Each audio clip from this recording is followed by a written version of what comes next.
ప్రళయకాలంలో కూడా మునిగిపోయినటువంటి ప్రాంతం ఈ భూమండలంలో ఏదైనా ఉన్నది అంటే అది కాశీపట్టణమే.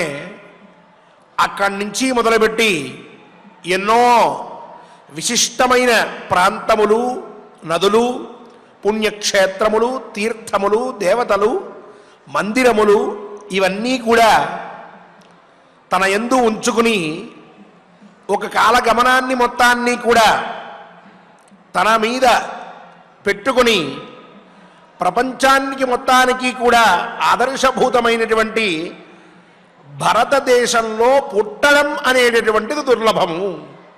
అది అందరికీ దొరికే భాగ్యం కాదు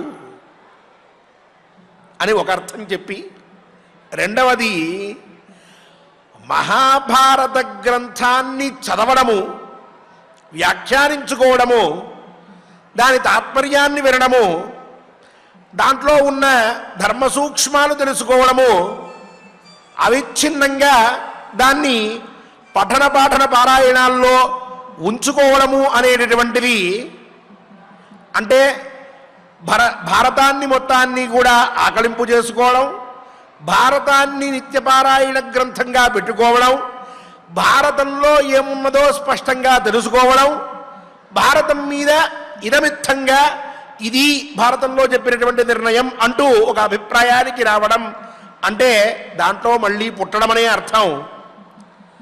అటువంటి జన్మ చాలా దుర్లభమైంది.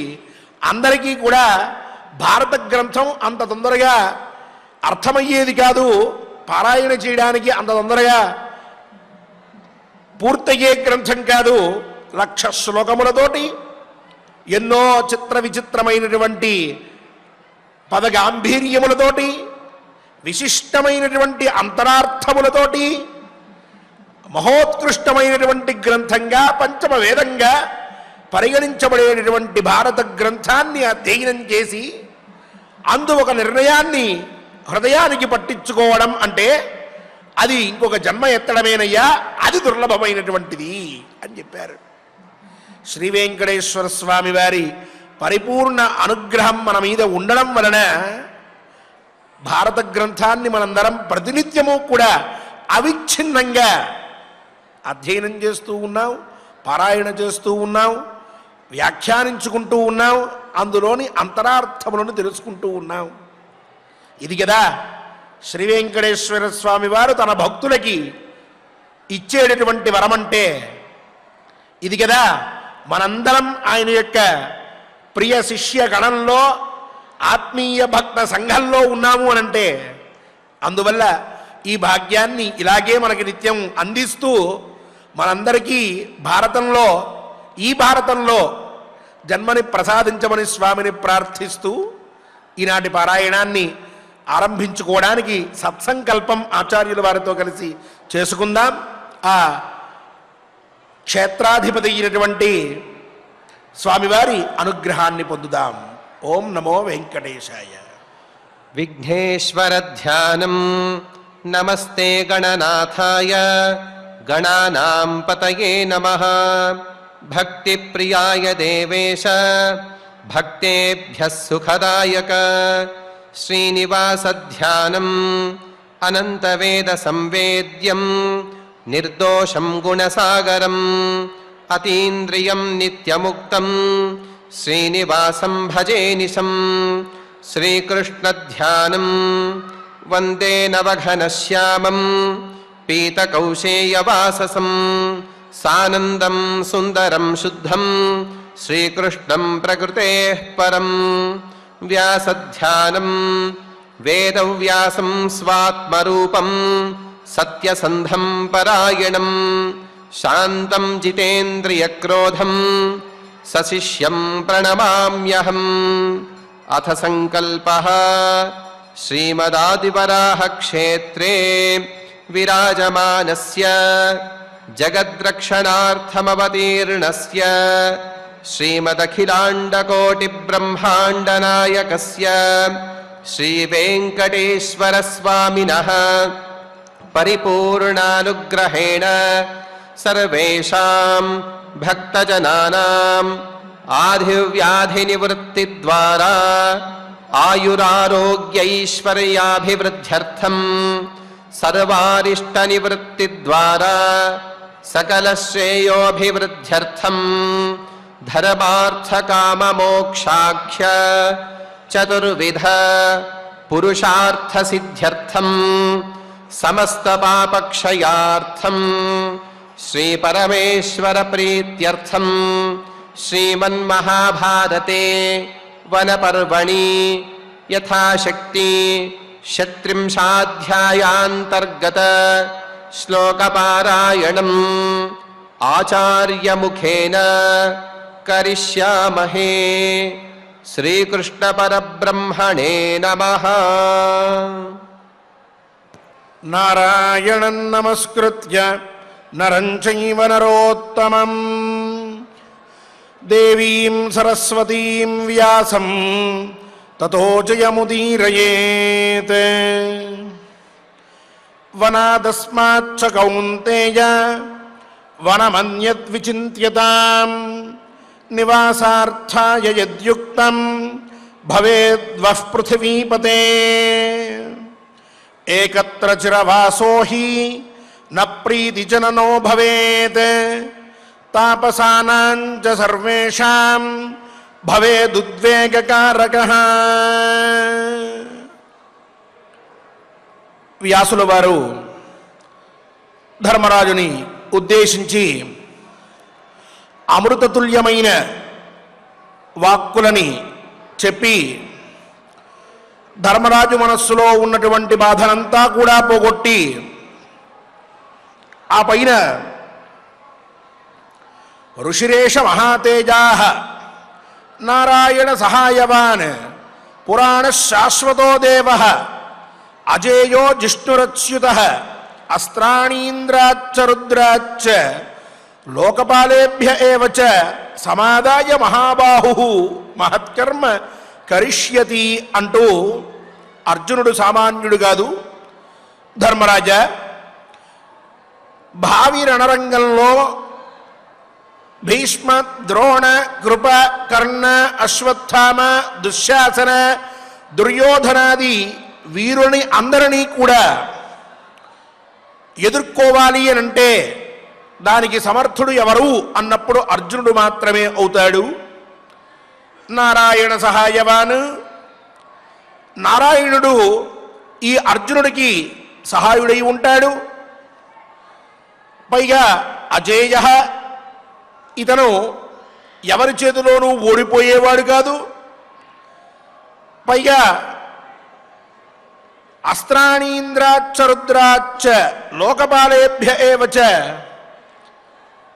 ఇంద్రుడి దగ్గర నుంచి రుద్రుడి దగ్గర నుంచి అలాగే లోకపాలకుల దగ్గర నుంచి అస్త్రములని అన్నిటినీ కూడా పొంది మహత్కర్మ కరిష్యతి, గొప్పదైనటువంటి పని ఇతను చేస్తాడు, మహాకార్యాన్ని నిర్వహిస్తాడు. నువ్వు చింత వీడవలసినది అని చెప్పారు. ఆనందపడ్డాడు ధర్మరాజు, అబ్బురపడ్డాడు వ్యాసుల వారి వాక్యములు విన్న తరువాత. ధర్మం రక్షిస్తున్నది కదా అని భావించాడు. ఎంతో ఆనందం కలిగింది. అలాగే ప్రశాంతంగా తనని చూసి చెప్తూ ఉన్న వ్యాసుల వారిని చూసి కృతజ్ఞతాపూర్వకంగా అభివాదం చేశాడు. మహాత్ములైన వ్యాసుల వారు ఉన్నతాసనం మీద కూర్చుని అప్పటిదాకా అన్ని విషయాలు చెప్పి ఓ పక్కకి తీసుకువెళ్ళి ఏకాంతంగా ఇదంతా చెప్తూ ఉంటే నా మీద ఎంత అభిమానం తాతగారికి అని ముచ్చటపడ్డాడు.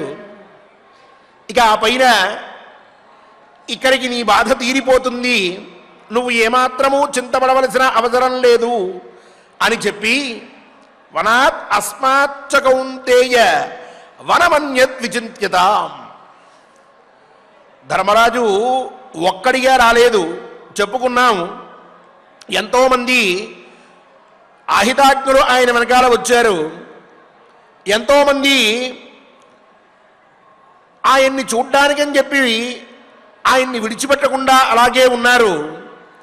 కష్టకాలంలో నిన్ను విడిచిపెట్టి వెళ్ళినట్లయితే పాపమంటుకుంటుందయ్యా, ఆ పని మేము చెయ్యమన్నారు.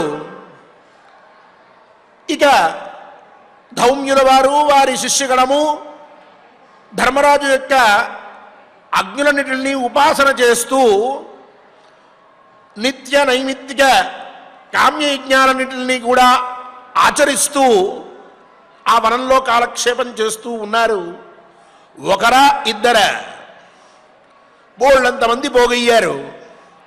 మరి ఇంతమందిని కూర్చోబెట్టుకుని ఒకే ఒక వనంలో, అది కూడా మునులు, మహర్షులు, తపస్వులు, బ్రహ్మచారులు, సిద్ధాంతాన్ని వెతకడం కోసం అని చెప్పి ప్రయత్నం చేసేటటువంటి వేదాంత తత్వవేత్తలు, ఆ పరమాత్మ సాక్షాత్కారం కావడం కోసం అని చెప్పి ప్రయత్నం చేసేటటువంటి వానప్రస్థులు, ఇంకా కొంతమంది ఆ అరణ్యంలో ఉంటూ ఉంటే వీళ్ళందరూ కలిసి అక్కడికి వెళ్ళేటప్పటికీ, ఎంతోమంది పోగయ్యేటప్పటికీ ఆ వనమంతా కూడా కోలాహలంతో నిండిపోయి ఉన్నది. అందుకని అంటున్నారు వ్యాసుల వారు, అస్మాచ్చ కౌంతేయ వనమన్యత్ విచింత్యతాం. ధర్మరాజా, ఈ వనం కంటే వేరొక వనం ఏదైనా ఉందేమో దాని గురించి ఆలోచించండి మీరందరూ కలిసి. నివాసార్థాయ యద్యుక్తం, పైగా అంటున్నారు మీరంతా మందీ మార్బలంతో అక్కడికి వెళ్ళి సుఖంగా నివసించడం కోసం అని చెప్పి ఏ అరణ్యం ఖాళీగా ఉన్నదో చూసుకుని, ఏ ప్రాంతం బాగుందో చూసుకుని అక్కడికి వెళ్ళి వనవాసం చెయ్యండి అయ్యా. ఎందుకు చెప్తున్నారు ఆయన ఈ మాట? ఏకత్ర చిరవాసోహి న ప్రీతి జననో భవేతే. అద్భుతమైన మాట. ధర్మరాజా, ఒకే చోట ఎక్కువ కాలం ఉండడం అనేటటువంటిది అది మనకి ఏమాత్రము కూడా ఆనందాన్ని కలగజేయదు. ఒకే అరణ్యంలో అలాగే కూర్చుని ఉన్నామనుకో, ఇదే కదా జీవితం అనిపిస్తూ ఉంటుంది. ఇక్కడే ఎందుకు ఉండాలి? అదే వేరొక ప్రాంతానికి వెళ్తే అక్కడ ఉన్నటువంటి వాతావరణం, అక్కడ ఉన్నటువంటి పశుపక్ష్యాదులు, అక్కడ ఉన్నటువంటి నదీ జలాలు, ఆ ప్రాంతపు భౌగోళిక పరిస్థితులు, అక్కడ ఉన్నటువంటి ఎంతో విశిష్టమైన ఈ ముని సంఘము, ఇదంతా కూడా పరిచయం అవుతుంది. ఆ పరిచయం అయితే మనస్సుకి ఆహ్లాదంగా ఉంటుంది. ఇక్కడే ఉన్నారనుకో, వీళ్లతో పాటే ఇలాగే జీవనం కొనసాగిస్తూ ఉంటుంది, ఏమాత్రమూ ఉపయోగం లేదు. పైగా తాపసానాంచ సర్వేషాం భవేత్ ఉద్వేగకారక అంటున్నారు ఆయన. ఇక్కడ మునులందరూ ఉంటారు కదయ్యా, తపస్సు చేసుకునేవాళ్ళు ప్రధానంగా ఉండే స్థలం ఇది. ఈ ప్రాంతంలో మీరు ఎక్కువ సార్లు గడుపుతూ ఉంటే, మీ కాలాన్నంతటినీ ఇక్కడే వెచ్చిస్తూ ఉంటే, ఇక్కడ ఉండేటటువంటి తపస్సు చేసుకునే మహర్షులందరికీ కూడా అది ఉద్వేగం పుట్టిస్తూ ఉంటుంది. వాళ్ళు సాధారణంగా ఉండలేరు. ధర్మరాజు యొక్క అనుచరగణం అగో వాళ్ళందరూ కూడా ఈనాడు ఏదో మాట్లాడుకుంటున్నారు, అగో వాళ్ళు యుద్ధం గురించి ఆలోచిస్తున్నారు, ఇగో వీళ్ళిద్దరూ ఏదో పోట్లాడుకుంటున్నారు, అగో ధర్మరాజును చూడ్డానికి ఎవరో వచ్చారు, ఈరోజు ధర్మరాజును చూడ్డానికి ఎవరు రాలేదు. ఈ అనుష్ఠానాలు, ఈ తపస్సులు, ఈ జపాలు, ఈ తపాలు ఇవేం నడవవు అక్కడే. ఈ పని మొదలవుతుంది. ఇంకా ఇలా ఉంటే ఇక్కడ ఉండేటటువంటి తపస్విలు ఎవరైతే ఉన్నారో వాళ్ళ నిత్యకర్మకి లోపం కలుగుతుంది, వాళ్ళకి ఉద్వేగం పుడుతుంది, వాళ్ళకి తపస్సు మీద మనస్సు నిలవదు. అందువల్ల వాళ్ళకి క్షేమం కలగాలి అనంటే, మీకు ఆహ్లాదం కలగాలి అనంటే ఈ ప్రాంతాన్ని విడిచిపెట్టి వేరొక ప్రాంతానికి మీరు వెళ్ళవలసినది అని చెప్పి ఉపదేశించి ఇంకో మాట అంటున్నారు. మృగాణం ఉపయోగశ్చ వీరు దోషధి సంక్షయ బిభర్షి చ బహూన్ విప్రాన్ వేదాంగపారగాన్ అంటున్నారు వ్యాసుల వారు. నాయనా ధర్మరాజా, అలాగే ఈ ప్రాంతంలో నువ్వు నివసిస్తూ ఉన్నప్పుడు ఎన్నో మృగాలు సంచరిస్తూ ఉంటే వాటిని సంహరించి వాటిని భోజనంలో వినియోగించుకోవడం కూడా చేస్తూ ఉన్నారు. ఇలా అయితే కొన్ని రోజులకి ఈ అరణ్యం చుట్టుపక్కలలో మీరున్న ప్రాంతానికి చుట్టుపక్కల ఎక్కడా కూడా ఒక ప్రాణి కూడా మిగలదు. ఇది ఒక సమస్య. రెండవది ఏమిటి అంటే, నువ్వు వేదాంగ పారంగతులైనటువంటి ఎంతోమంది మహానుభావుల్ని దగ్గర కూర్చోబెట్టుకుని వాళ్ళందరికీ కూడా అన్నపానీయాదులన్నీ కూడా ఏర్పాటు చేశావు. ఇలా ఏర్పాటు చేయడం వల్ల వాళ్ళంతా మృష్టాన్నాన్ని తింటూ ఉన్నారు. కానీ ఇక్కడ కొన్ని లతలు ఓషధులు ఇవన్నీ ఉన్నాయి. అక్కడే కూర్చుని అలాగే తింటూ ఉంటే కొన్ని రోజులకి ఎలాంటిదైనా సరే కరిగిపోతుంది. కాబట్టి ఇక్కడ కూడా అటువంటి లోపం ఏర్పడుతుంది. రేపు మంచి లతలు ఓషధులు మంచి ఫలాలు ఇవేవి ఇక్కడ దొరకవు. ఇదంతా కూడా కొన్ని రోజుల తర్వాత శూన్య ప్రదేశంగా మారిపోతుంది. కావున ఈ ప్రాంతాన్ని విడిచిపెట్టు, వేరొక ప్రాంతాన్ని గురించి ఆలోచించు అని ఉపదేశం చేశారు తాతగారు.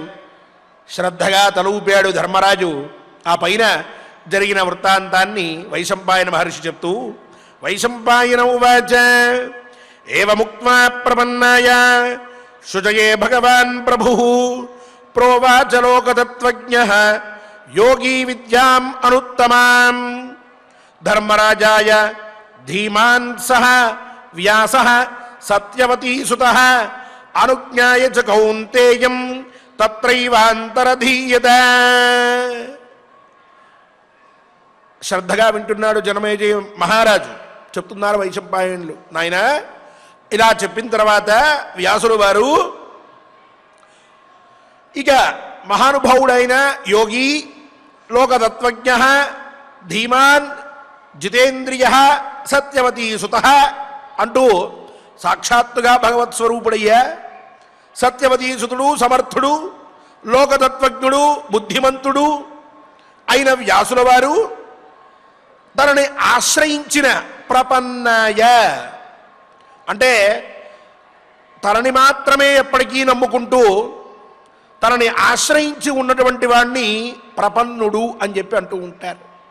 అలా వ్యాసుల వారిని ఆశ్రయించుకుని ఉన్నటువంటి వాడు ధర్మరాజు. ప్రపన్నాయ ఆయన ఏం చెప్తే అది చేయడం తప్ప ఇంకొక మాట లేదు. ఆయన మనస్సు ఏం ఊహిస్తుందో ధర్మరాజు మనస్సు అదే ఊహిస్తూ ఉంటుంది. ఆయన ఏది ధర్మం అనుకుంటున్నాడో ధర్మరాజు దాన్ని చేసి చూపిస్తూ ఉన్నాడు.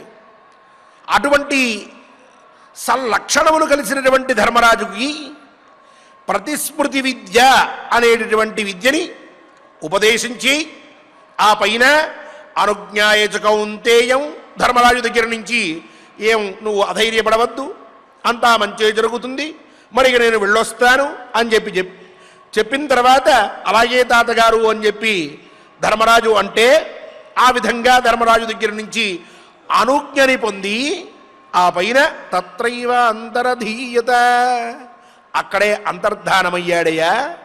వ్యాసుల వారు వెళ్ళిపోయారు.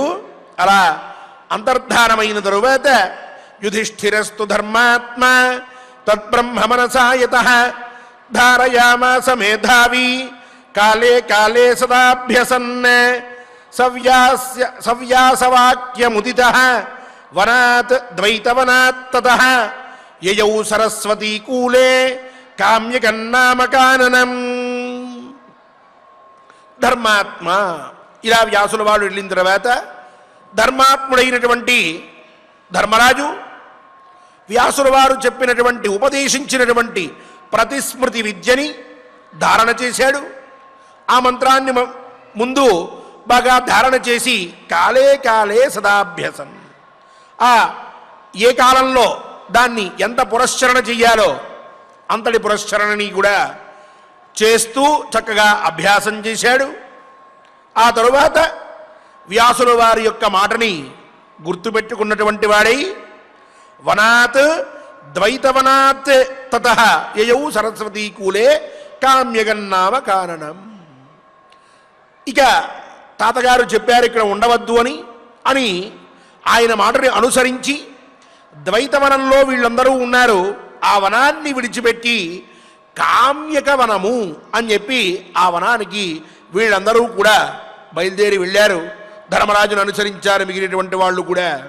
అలా వాళ్ళందరూ కూడా వెళ్ళినప్పుడు తమన్వయుర్మహారాజ శిక్షాక్షర విశారదా బ్రాహ్మణాస్తపసాయుక్తా దేవేంద్రమృషయో యథా తతః కామ్యకమాసాద్య పునస్తే భరతర్షభ న్యవిశంత మహాత్మానః సామాత్యాః సపరిచ్ఛదాః తత్ర తే న్యవసన్ రాజన్ కించిత్ కాలం మనస్వినః ధనుర్వేద పరావీరాః శృణ్వంతో వేదముత్తమం.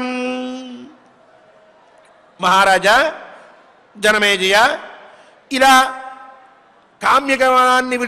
కామ్యకవనం గురించి వెళ్ళిన తరువాత ద్వైతవనాన్ని విడిచిపెట్టి దేవేంద్రులందరూ కూడా ఎలా అయితే మహావైభోగంతో ప్రకాశిస్తూ ఉంటారో, విశిష్య వాళ్ళల్లో ప్రధానుడైనటువంటి ఇంద్రుడు ఏ విధంగా అయితే ప్రకాశిస్తూ ఉంటాడో, తన వెనకాల మహర్షులందరూ కూడా తనని అనుసరించి వస్తూ ఉంటే, అదేవిధంగా ఈ ధర్మరాజుని కూడా శిక్షాక్షర విశారదులు, అలాగే తపస్సు చేసేటటువంటి వాళ్ళు అందరూ కూడా అనుసరించి వెళ్ళారయ్యా. ఆ ఇంద్రుడు బయలుదేరి వెళ్తూ ఉంటే వెనకాల బోళ్ళంతమంది వస్తూ ఉంటారు కాన్వాయిలాగా. వాళ్ళంతా మహాత్ములు, దేవతలు, అతిరథ మహారథులు, చాలా శక్తిమంతులు, ఒక్కొక్కరు కూడా విశిష్టమైన శక్తి కలిగినటువంటి వాళ్ళు.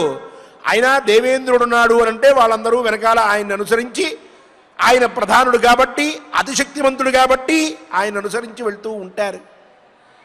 ధర్మరాజుని కూడా శిక్షాక్షర విశారదులు అంటే ఈ వేదాంగముల యందు పాండిత్యాన్ని సంపాదించినటువంటి మహాపండితులు, నిత్యము అగ్నిపాసన చేసేటటువంటి వారు, అలాగే విశిష్టమైనటువంటి తపస్సుని ఆచరిస్తూ ఉన్నటువంటి యోగులు, సిద్ధులు, వీళ్ళందరూ కూడా ఆ ధర్మరాజు వెంటే కదా మేము ఉండేది.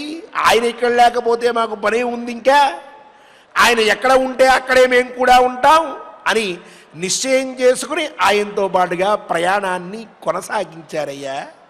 అలా వెళ్తూ ఉంటే ఆ పైన ద్వైతవనాన్నంతటినీ కూడా విడిచిపెట్టి కామ్యగమనానికి వెళ్ళిన తర్వాత న్యవశంత మహాత్మానః సామాత్యాః సపరిచ్ఛదాః. ఈ ధర్మరాజు, ఇక భీమ, అర్జున, నకుల, సహదేవులు, ద్రౌపదీదేవి అందరూ కామ్యగమనానికి చేరారు. శిక్షాక్షర విశారదులు, తపస్సులు వచ్చారు. ఇక ధర్మరాజు యొక్క ప్రధానమైన అనుచరగణం అమాత్యగణము, అలాగే పరిచరగణము, ఇదంతా కూడా ధర్మరాజుని అనుసరించింది. వాళ్ళు కూడా వచ్చి చేరారయ్యా. వాళ్ళందరితో కలిసి ధర్మరాజు ఆ కామ్యగమనంలో నివసించడం మొదలుపెట్టాడు. తత్రతే న్యవసన్ రాజన్ కించిత్ కాలం మనస్వినః. ఇక అక్కడ వాళ్ళు కొంతకాలం నివసించారు. ఆ పైన ధనుర్వేద అభ్యాసంలో తత్పరులైనటువంటి వారు, వీరులు అయినటువంటి పాండవులందరూ కూడా ఈ 5గురు ప్రతినిత్యము శృణ్వంతో వేదముత్తమం కామ్యగమనంలో కూర్చుని ప్రతిరోజు కూడా ఇషేత్వోర్జేత్వా వాయవస్థోపాయవస్థదేవో వత్సవిత ప్రార్పయదు శ్రేష్ఠతమాయ కర్మణ ఆప్యాయధ్వమగ్నియ దేవభాగమూర్జస్వతీః పయస్వతీః ప్రజాపతీరణమీవ అయక్ష్మామావస్తేన ఈశతమాఘషగుంసో రుద్రస్య హేతిః పరివో వృణక్తు ధ్రువా అస్మిన్ గోపతౌ స్యాద బహ్వీర్యజమానస్య పశూన్ పాహి అంటూ మొదలుపెట్టి ఆ కామ్యగమనంలో ఉన్నటువంటి వారు వేదాభ్యాసం చేస్తూ ఉంటే, వేద పారాయణం చేస్తూ ఉంటే, ఇంకొక వైపు సామవేదం చదువుకున్నటువంటి వారు అజ్ఞాయాహి వీతజే గృణానో హవ్యదాతజే నిహోదా సత్సిబర్హిషి అని వాళ్ళు చక్కగా సామగానం చేస్తూ ఉంటే, ఋగ్వేద అథర్వవేదాల్ని అధ్యయనం చేసిన వాళ్ళు ఆయా వేదములని అగ్నిమీళే పురోహితం యజ్ఞస్య అంటూ ఋగ్వేదం వాళ్ళు షన్నో దేవీరభిష్టాయ ఆపో భవంతు పీతజే అంటూ అథర్వవేదం వాళ్ళంతా చక్కగా ఆయా వేదములని అక్కడ పారాయణ చేస్తూ ఉంటే, వీళ్ళంతా శృణవంతో వేదముత్తమం. ఆ వేదవాక్యములని చక్కగా వింటూ ఆ వేదశ్రవణం చేస్తూ కామ్యగమనంలో నివసిస్తూ ఉన్నారు. అలా కొంతకాలం అక్కడ ఉన్న తర్వాత చరంతో మృగయాన్ నిత్యం శుద్ధైర్బాణైర్మృగార్థినః పితృదైవత విప్రేభ్య నిర్వవంతో యథావిధి. వీళ్ళు ఇలా ఉంటూ ఉండగా వాళ్ళ జీవనం అంతా ఎలా గడిచింది ప్రతినిత్యము అనంటే, ఓ పక్క వేదాభ్యాసం చేస్తూ ఉన్నటువంటి వారిని సేవించుకుంటూ వారు చేసే వేద పఠనాన్ని వీళ్ళు శ్రద్ధగా ఆలకిస్తూ ఉండడం, పండితులైన వాళ్ళందరూ కూడా ఇష్టాగోష్ఠులు చేసుకుంటూ ఉంటే వాటన్నిటినీ వింటూ ఉండడం, తపస్సులు బ్రహ్మ తేజస్సులు ఇలాంటి వాళ్ళు ఎవరైనా సరే వస్తూ ఉంటే ఆ బ్రహ్మ తేజస్సులని అందరినీ ఉపాసిస్తూ ఉండడం, అలాగే చరంతో మృగయాన్ నిత్యం నిత్యం వేటకి వెళ్తూ ఉండడం, వేటకి వెళ్ళి కావలసినటువంటి వాటిని శుద్ధమైనటువంటి బాణాలతో ఆ మృగాలని కొన్నిటిని భోజనానికి వీళ్ళ అనుచర వర్గానికి కావలసినటువంటి భోజనానికి ఉపయోగపడేటువంటి వాటిని చక్కగా వేటాడడం, వాటన్నింటినీ తీసుకొస్తూ ఉండడం, ముందుగా పితృదేవతల్ని ఆ పైన దేవతల్ని వీళ్ళందరినీ కూడా సంతృప్తిపరిచి ఇక ఆ అక్షయ పాత్రలోంచి వచ్చేటటువంటి అన్నాన్ని చక్కగా విభజించి అక్కడ ఉన్నటువంటి మహానుభావులందరికీ పెట్టి ఆ పైన విఘసం అని చెప్పుకున్నాం. అతిథులు భోజనం చేసిన తర్వాత మనం భోజనం చేస్తూ ఉంటే మనం తినే అన్నాన్ని విఘసం అని చెప్పి అంటారు. అంటే సమస్త పాపాలని పోగొట్టేటటువంటి అన్నము, అది శుద్ధమైనటువంటి అన్నము, మనం స్వీకరించదగినటువంటి అన్నము.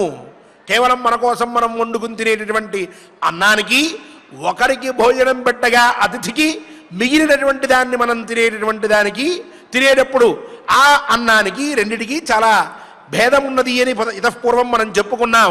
వీళ్ళు ఆ విఘసాన్నాన్ని అంటే అందరూ తినిగా మిగిలినటువంటి అన్నాన్ని చక్కగా తింటూ కాలక్షేపం చేస్తూ ఉన్నారయ్యా.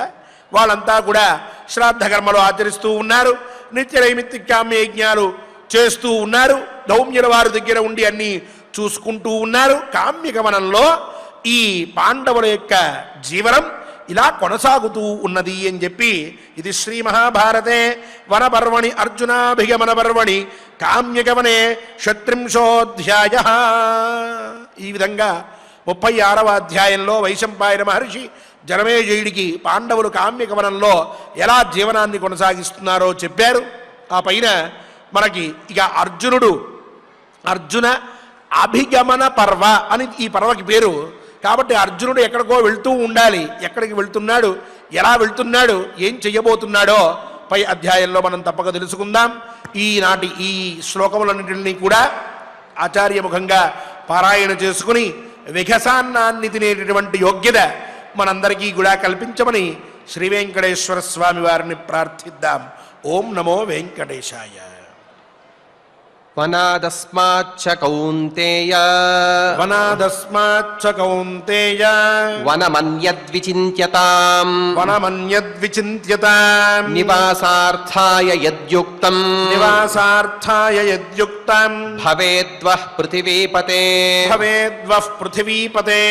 ఏకత్ర చిరవాసో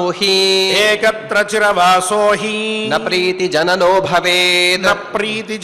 భవేత్ తాపసానాం చ సర్వేషాం భవేదుద్వేగకారకః మృగాణాముపయోగశ్చ వీరుదోషధి సంక్షయః బిభర్షి చ బహూన్ విప్రాన్ వేదవేదాంగపారగాన్ వైశంపాయన ఉవాచ ఏవ ముక్త్వా ప్రపన్నాయ శుచయే భగవాన్ ప్రభుః ప్రోవాచ లోకతత్వజ్ఞః యోగీ విద్యామనుత్తమాం ధర్మరాజాయ ధీమాన్ సహ వ్యాసః సత్యవతీ సుతః సత్యవతీ సుతః అనుజ్ఞాయ చ కౌంతేయం అనుజ్ఞాయ చ కౌంతేయం తత్రైవాంతరధీయత తత్రైవాంతరధీయత యుధిష్ఠిరస్తు ధర్మాత్మా యుధిష్ఠిరస్తు ధర్మాత్మా తద్బ్రహ్మ మనసాయతః తద్బ్రహ్మ మనసాయుతః ధారయామాస మేధావీ ధారయామాస మేధావీ కాలే కాలే సదాభ్యసన్ కాలే కాలే సదాభ్యసన్ సవ్యాసవాక్యముదితః సవ్యాసవాక్యముదితః వనాద్వైతవనాత్తతః వనాద్వైతవనాత్తతః యయౌ సరస్వతీకూలే యయౌ సరస్వతీకూలే కామ్యకం నామకాననం కామ్యకం నామకాననం తమన్వయుర్మహారాజ తమన్వయుర్మహారాజ శిక్షాక్షర విశారదాః శిక్షాక్షర విశారదాః